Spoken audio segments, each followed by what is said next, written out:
உங்கள் பிராண்டை பற்றின வீடியோவை யார் போஸ்ட் பண்ணால் அதோட ரீச் அதிகமாக இருக்கும் அப்படின்னு சொல்லி இந்த வீடியோவில் பார்க்க போகிறோம்.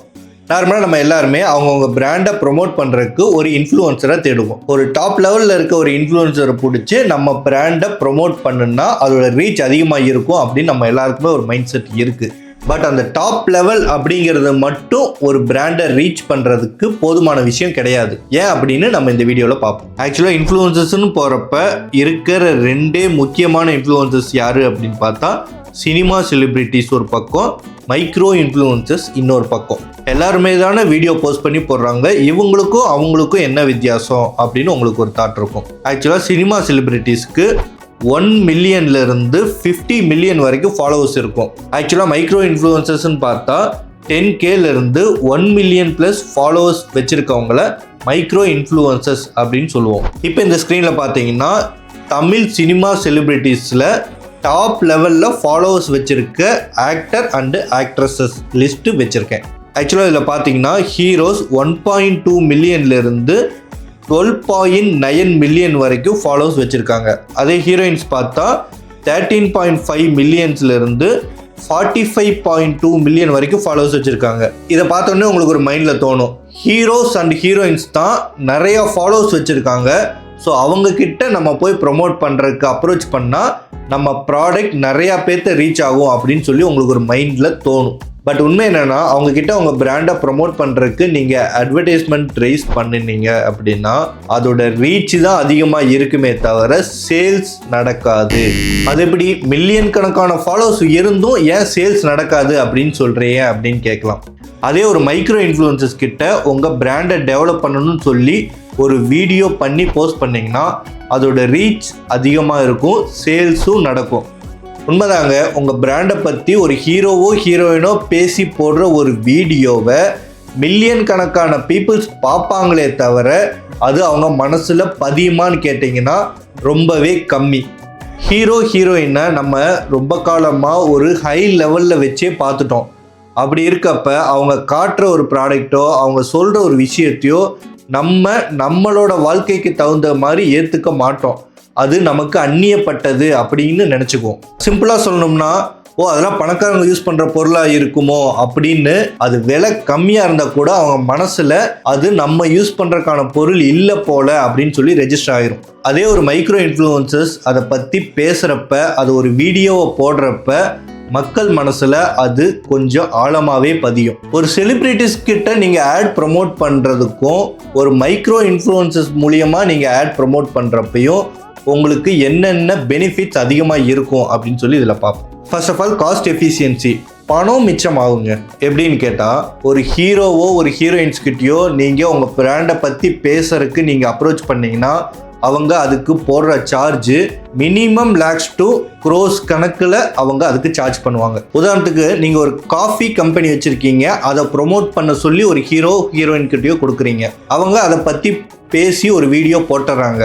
இப்போ இங்கே சேல்ஸ் நடக்குமான்னு கேட்டிங்கன்னா கண்டிப்பாக நடக்கும். இப்போ நீங்கள் அவங்களுக்கு ப்ரொமோஷன் சார்ஜ்னு ஒன்று கொடுத்துருப்பீங்க, அது மினிமம் லேக்லேருந்து க்ரோரை தாண்டி போகிறதுக்கு வாய்ப்பு இருக்குது. இப்போ அந்த வீடியோ பார்த்து அந்த காஃபி பவுடரை வாங்கி யூஸ் பண்ண அமௌண்ட்டையும் இந்த சைடு அவங்களுக்கு ப்ரொமோஷனுக்காக நீங்கள் கொடுத்த அமௌண்ட்டையும் பார்த்தீங்கன்னா உங்களுக்கு நீங்கள் போட்ட காசையே எடுக்க முடியாது. உங்களோட ROI அப்படிங்கிற ரிட்டர்ன் ஆன் இன்வெஸ்ட்மெண்ட் கூட உங்களுக்கு வரக்கான பர்சன்டேஜ் ரொம்பவே கம்மியாக இருக்குது. இதே ஒரு மைக்ரோ இன்ஃப்ளூயன்சர்ஸ் கிட்ட நீங்கள் அப்ரோச் பண்ணீங்கன்னா அவங்க போடுற சார்ஜ் தௌசண்ட்ஸில் தான் இருக்கும். ஸோ அந்த வீடியோ ரீச்சும் ஆகும், அட் த சேம் டைம் காஸ்ட்டும் நமக்கு கம்மி. ஸோ இந்த இடத்துல உங்களுக்கு ஆக்ட்ரஸ்க்கு நீங்கள் ஸ்பெண்ட் பண்ணுற அமௌண்ட்டை விட இங்கே 100 டைம்ஸ் அமௌண்ட் கம்மியாக தான் இருக்கும். அடுத்தது பர்சனல் டச். எப்போவுமே ஒரு மைக்ரோ இன்ஃப்ளூயன்சர்ஸ்க்கும் அவங்களோட ஆடியன்ஸுக்கும் ஒரு பர்சனல் இன்ட்ராக்ஷன் இருந்துகிட்டே தான் இருக்கும். அதே காஃபி தூளை இவங்க கையில் கொடுத்து ஒரு வீடியோவாக போட்டு ப்ரமோட் பண்ணுங்க அப்படின்னு சொன்னால் அவங்க என்ன பண்ணுவாங்க, நம்ம எல்லாரும் வீட்லேயும் எப்படி காஃபி போடுவோமோ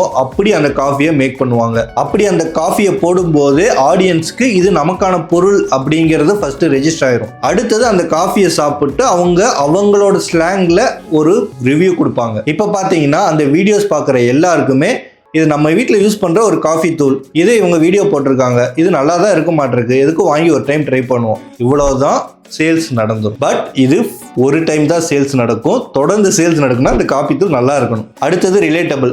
மைக்ரோ இன்ஃப்ளூயன்சர்ஸ் எல்லாருமே பண்ணுற ஒரு முக்கியமான விஷயம் டெய்லியும் வீடியோ போஸ்ட் பண்ணுறது.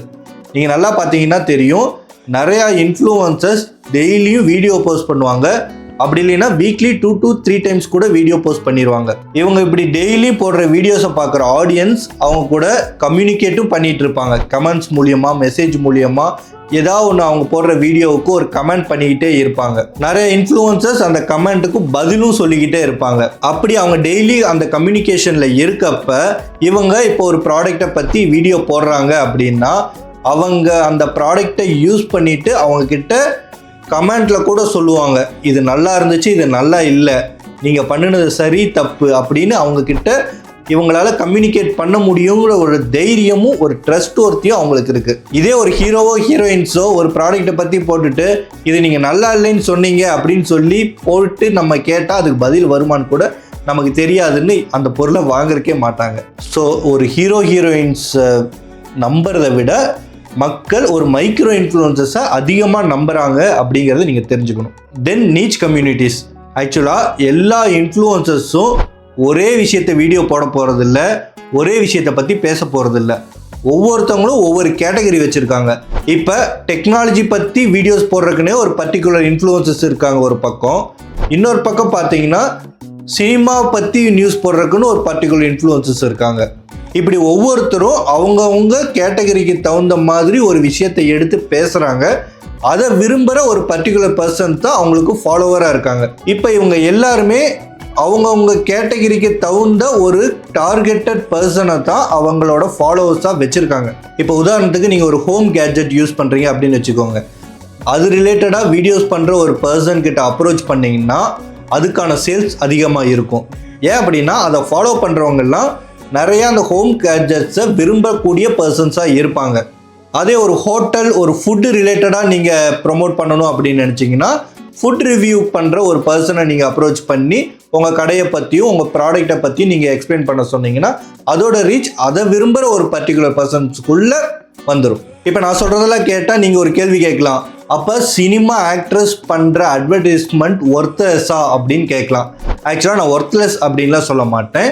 போட்ட அமௌண்ட்டை திருப்பி எடுக்கக்கூடிய அட்வர்டைஸ்மெண்ட்டாக இருக்கணும். ஒரு லேப்டாப்போ ஒரு மொபைலோ ஒரு பெரிய ஹை லெவல் கம்பெனி லான்ச் பண்ணுது அப்படின்னா அதுக்கு செலிபிரிட்டிஸ் கிட்ட போகலாம். பட் ஒரு ஸ்மால் பிஸ்னஸ் ஓனருக்கு எது எது அஃபோர்டபுள் அப்படிங்கிறத நம்ம இந்த வீடியோவில் பேசிகிட்டு இருக்கோம். அதனால் ஒரு சின்ன பிஸ்னஸாக நீங்கள் ஸ்டார்ட் பண்ணி டெவலப் பண்ணுறப்ப நீங்கள் போக வேண்டிய இன்ஃப்ளூயன்சர்ஸும் சின்ன லெவலில் இருந்தால் தான் அதுக்கான ஆடுக்கு நீங்கள் ஸ்பெண்ட் பண்ணுற மணியும் அதுக்கு வர ரிசல்ட்டும் உங்களுக்கு பெட்டராக இருக்கும். சின்ன இன்ஃப்ளூயன்சர்ஸ் கிட்ட நீங்கள் போகிறப்போ உங்களோட ரிசல்ட் என்னவா இருக்கும்? ஃபர்ஸ்ட் ஆஃப் ஆல் ரீச் அப்படிங்கிறது ரொம்பவே நல்லாயிருக்கும். ஒரு மைக்ரோ இன்ஃப்ளூயன்சர்ஸ் மூலியமாக நீங்கள் போகிறப்ப அவங்களோட ஆடியன்ஸ் மட்டும் இல்லாமல் ஜென்ரல் பீப்புள்ஸும் அதை பார்ப்பாங்க.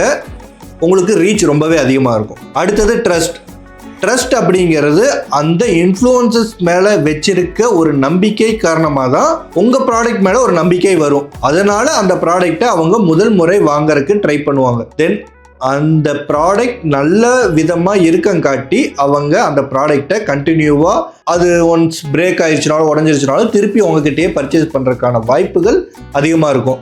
ஸோ உங்கள் ப்ராடக்ட் ட்ரஸ்ட் அப்படிங்கிற போகிறதுக்கு காரணம் மைக்ரோ இன்ஃப்ளூயன்சர்ஸ் தான் இருப்பாங்க. பட் அது லைஃப் லாங் அந்த ட்ரஸ்ட் இருக்கணும்னா அந்த ப்ராடக்ட் அதுக்கு ஒர்த்தியாக இருக்கணும். அண்ட் தென் ஃபைனலி ROI அப்படிங்கிறது ரிட்டர்ன் ஆன் இன்வெஸ்ட்மெண்ட். நீங்கள் ஆடுக்கு ஸ்பெண்ட் பண்ண அமௌண்ட் கண்டிப்பாக உங்களுக்கு பெட்டர் லெவலில் ரிட்டர்ன் வந்துடும்.